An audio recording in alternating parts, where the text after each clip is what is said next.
ओम शांति। सावन का महीना चल रहा है।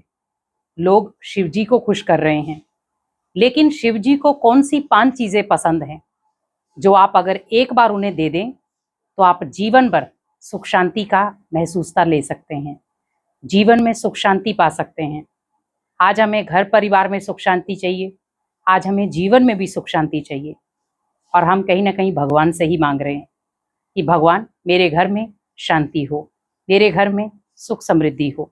वो कैसे आएगी? तो ये 5 चीजें जब आप शिव जी को दे देंगे तो आपके घर में शांति भी आएगी, सुख भी आएगा। सबसे पहला, क्रोध। आज व्यक्ति खुद भी जलता है, अनेकों को भी जलाता है। क्रोध एक ऐसी चीज है जो बनी बनाई गृहस्थी को भी बिगाड़ देती है, बने बनाए परिवारों को भी खत्म कर देती है। आज आप जहां पर संगठित परिवार देख रहे थे, आज क्रोध की एक चिंगारी ने उस परिवार को ध्वस्त कर दिया। आज क्रोध के कारण बच्चा बाप के साथ लड़ पड़ता है। तो हमें शिव जी को सबसे पहले कौन सी चीज देनी है? क्रोध।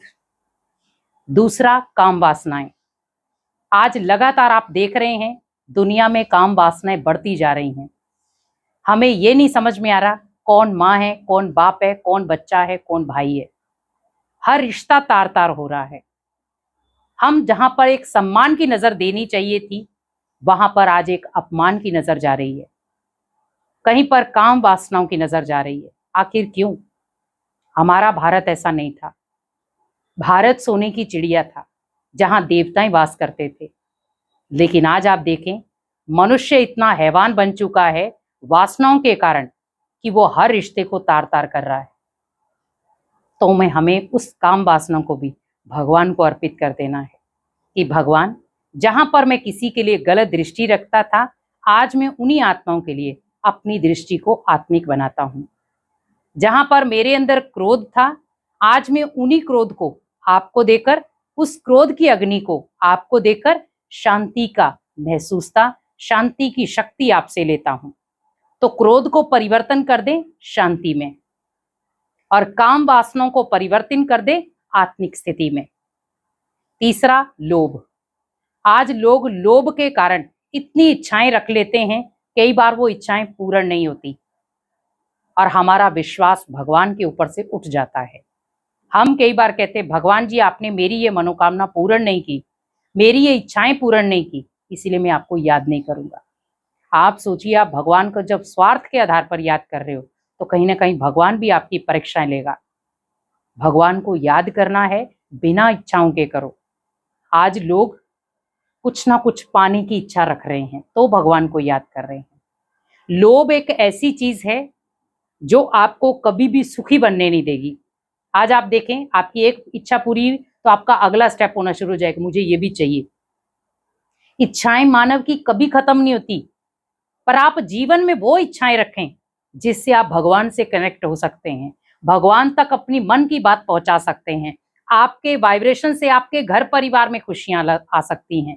हमें वो इच्छाएं रखनी है कि भगवान मुझे बहुत ढेरों शक्तियां दे रहा है, जो शक्तियां मुझे समाज को परिवर्तन करने में लगानी है, वो शक्तियां जो मुझे घर परिवार में शांति के लिए लगानी है। हमें भगवान से शक्तियों की इच्छा रखनी है। वो लोभ रखो जो आपको आगे बढ़ाए, वो लोभ नहीं जो आपको और नीचा गिरा दे। क्योंकि आज लोभ के कारण व्यक्ति क्या क्या चीजें नहीं कर रहे, अपनों तक को बेच देते हैं, अपने घर के बने हुए सामान को बेच देते हैं, ओनली लोभ के कारण, अपनी इच्छाओं की पूर्ति के कारण। चौथा, अहंकार।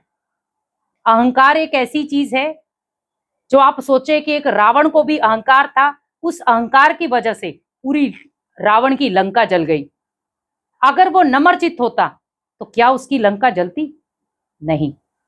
और आज व्यक्ति भी अपने परिवार की लंका को खुद जला रहा है, और वो भी अहंकार के कारण।